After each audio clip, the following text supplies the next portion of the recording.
looks in frame. Yeah, we're in frame. All right. Do I look skinny today? I wear black. Is black thinning? Does black make me look thinner? Makes you harder to see in the dark. Greetings, vapors. What is going on? This is Josh and Joel with Vspot Vapes. You can follow me on Twitter, Vspot Josh. I almost said Vspot Joel because you're Vspot Joel. I am Vspot I'll Joel. have a little thing like right here. Still, it's the longest I've ever had a Twitter account. Right. Yeah, a full month. And you've been semi-active. Sort of, kind of. I'm a busy guy. It's all right. It's tough to tweet. We of course have a company Twitter account, which is just Vspot Vapes. The reason why we mentioned the social stuff is because we are going to be having some giveaways coming up. So if you're following us on Twitter or like us on Facebook, which is just Vspot Vapes, we're doing different kinds of giveaways in different platforms. And also if you're subscribed to our YouTube channel, you know, always look out for upcoming stuff. We're always doing reviews. We're always goofing off. And we like to give stuff away, so we'll be giving some stuff away probably in the future. So, and we like to give cool stuff away. We don't want to give away crap. No, stuff that people actually want would be great. But today we're talking about the iPV2s, which is the revision. It's the second rev to the Pioneer4You iPV2. If you followed our channel or been on our blog, we've got another review for the iPV2. So this is going to be kind of a little bit, but there's some differences, and that's kind of what we're going to go over right now. I've been running the regular iPV2 for about 4 to 5 months in that range, fairly regularly, almost on a daily use. Of course, I'm kind of swapping the different stuff, but this is a kind of a go-to I always have in my car. So I was pretty excited to get the 2S in. So we're just going to be talking about the differences between the 2S and the older model. I'll go ahead and do a quick vape. You're running the Atlantis on it? Yeah, it was kind of weak. It was a little weak for maybe running low on juice. Oh no, there you go. Yeah, there we go. I'm running at 28 watts at 4 volts on a 0.6 ohm. These are respectively half ohm Atlantis clearamizers. We're going to be running that same clearamizer on the IPV2s. So, what color do we have? This is still in the packaging. We haven't even opened it yet. They make it really hard to tell. I think it's black, but don't quote me on that. If we open it up and it's silver, surprise! Yeah, so if Pioneer4You is watching, maybe a little... something on the box to indicate the color would be helpful, because otherwise you just gotta peek in, like... Through the acrylic? Yeah, well, and you can't really tell because the beveled edge on it is silver. So it could be... Yeah, you don't know. But I think it's black. Okay. Well, what we'll do is we'll go in for a close-up, we'll do an unboxing, we'll get a fresh battery in there, and we'll go over the specs. So if you're in the market for an IPV2s, hopefully this will be helpful for you. And yeah, and we'll see how she vapes. Okay, so what do we got here? So I'm pretty sure this is just a USB cable. Here's a question for you. Like, I know the IPV3 doesn't charge via USB. The IPV2 does charge via USB. One of the annoyances has always been that it's on the bottom of the device. So if you have it plugged in, you have to put it down like this. Okay, well, not a big deal, but I think it's the same. But it does take a little while to charge off the USB. Those 18650s don't charge fast, but it will charge and it's passed through. And just like every other Pioneer4You product, you get your special 6-point screwdriver with no keychain attachment. So good luck holding on to this. You'll probably be contacting them to buy a new one. Although, look at this. They give you a 6-point screwdriver, but these replacement screws are Phillips head. So, okay, they give you options there. You don't get that with the IPV3. Right. Interesting choice. Let's open this bad boy open, shall we? Let's see what we got going on here. User manual, or user manu, depending on how strong your English language skills are. And I guess I'm taking the whole thing out. It doesn't want to come. It's suctioned in there pretty good. Yeah. Certificate of authenticity and quality control. Some more supplemental stuff. Blah blah. I'll read that later. Let's open this thing. So we have a black one. We do have a black one. Myth confirmed. that plastic on there? It does come off. It's like a screen protector kind of style where you can peel it off easy. But it does have that like kind of. Oh, yeah. There we go. Perfect. Nice and shiny on the side there. It's got the Pioneer4You logo. There is a little scratch on this. Is it really? Yeah, right there. Oh. That's a little. You know, I found that on my iPV2 actually when I first got it. On this gray one here, I had a little scratch on it, but whatever. Yeah. All right. So far so good. I guess we need to crack this open and put a battery in it. Sure. So what I'll do is we'll get a battery out, and as you get it set up to vape, we'll just kind of go over some specs. Just get a fresh battery. Go ahead and get it liquored up. Liquored up.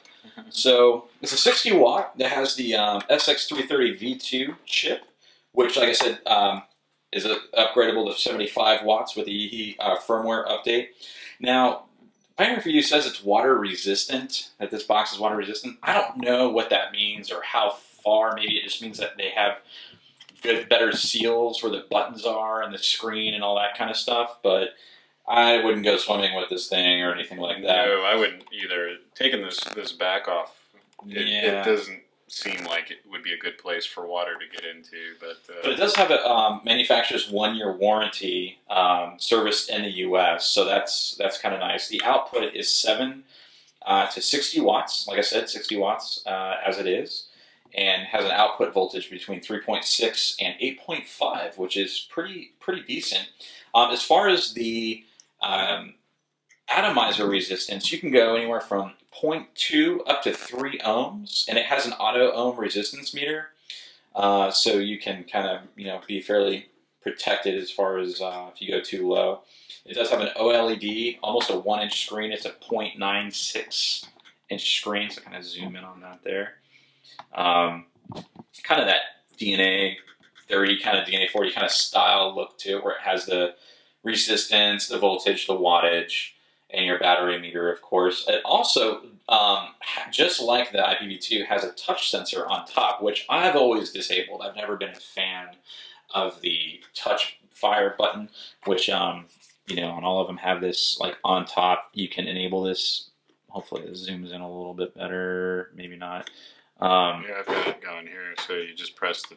Yeah, press and hold the power button and the negative button to turn it off, I think. And then the power button and the positive button or up button to turn it back on. I think it's still the, or is it? Oh yeah. So it has a temperature sensor in there as well. The 510 connection, I think, is different between the 2S and the 2, where it's spring loaded. And in the 2s, you have to manually use a screwdriver to increase or decrease the depth of the 510 connection. So that's kind of cool, supposedly. Oh, yeah. So that way you don't have, if you put on a clearmizer or whatever on this guy, you'll have a gap if it's depending upon the seal. You can see on this is an AeroTank Mega. Hopefully you can see that. An AeroTank Mega is sitting on this guy. If it focuses, focus there. There you go. See that little gap in there? I can fix that by going in and adjusting the screw. That's the regular IPV2, and the 2S, not a problem. It's got a spring on there, so your deck should always, the bottom of your RDA or your clearmizer should fit flush on there. So that's actually a nice feature.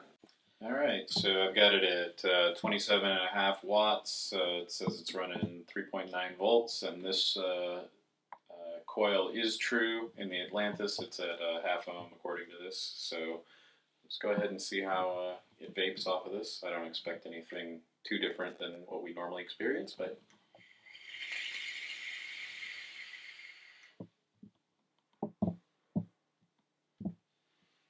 yeah, no, it's getting pretty good. I mean, it's kind of cheating with this clearmizer too. Right. But, this is a great all-around. If you're looking for a regulated device that can work with low-ohm builds for the sub-ohmers out there, or even using something like an AeroTank Turbo or like what you're using the Atlantis, which are all going to be under 1 ohm, and have that flexibility, but then also run like a Nautilus or a K-Fun or an AeroTank, whatever you want. it will rock. Now you're going to need an ego adapter if you're going to be running any kind of like ego devices, and I don't believe it comes with one. No, so it was not. Definitely was not in the packaging. Fortunately though, like if you buy like most of those tanks, right, a lot of them come with it now. But I think you can probably find one of those pretty cheap if you don't have one and you need it. But I think this thing, the real draw is bigger clear misers with lower resistances on them, like the Nautilus, or not the Nautilus, the Atlantis, and drippers as well that you can run on. Yeah, I've used mine as a you know, in lieu of a mech mod, using it for my drippers, and it's awesome. So I've got the touch enabled. Let me try the touch. Now is it enabled? I think you kind of have to push down a little bit on it. Well, I think, so the display was completely out, and I think maybe I had to wake it up to...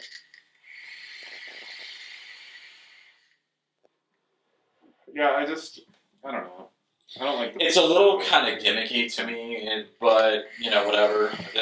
The crazy thing is, they include that touch even on the IPV3. Of course, it's totally disabled, but yeah, I think it's one of those things that most people just disable anyway. The touch sensor, take it or leave it. I don't like the position it puts your hand in to fire it personally, but to each his own. Somebody else might have a different grip where it makes sense. Yeah, so I mean, it seems like a pretty versatile little box. For size comparison, this is their IPV3, which is the 150 watt dual 18650. So it is noticeably smaller, both in height and width, and I think the thickness is the same. I think they're both about 22 millimeters in thickness. So the IPV3 is maybe like a millimeter wider, I'd say. But you know, it's a little bit slimmer form factor, so probably a little bit better for shoving in your pocket on the go. But reasonable build quality. It feels pretty solid. No rattles, no shakes, and seems to deliver the power just fine. So pretty good little device. Yeah, overall, I definitely recommend it. I recommended the IPV2. I recommend the IPV2s. Like I said, it's great value. They're generally around anywhere from 110, 130 bucks respectively online. You can find them in different ranges. You know, we'll be selling this, of course, on vspotvapes.com. You'll have links down below to check them out. But, you know, definitely a thumbs up from us. We don't carry products that we don't use or that we wouldn't recommend. So, you know, we carry the 2S's. And just like, you know, the IPV3s, you know, these are devices we use every day, or at least on a regular basis. So, very happy. IPV2s by Pioneer4You. Definitely pick one up if, you know. All right, well, thanks for watching, guys. This is IPV2s review, box mod by Pioneer4You. You can buy them on vspotvapes.com. Like I said, follow us on Facebook, Twitter, Instagram, all that fun stuff, YouTube, all Vspot Vapes. And yeah, that's pretty much it. Vape on, vape on. Later.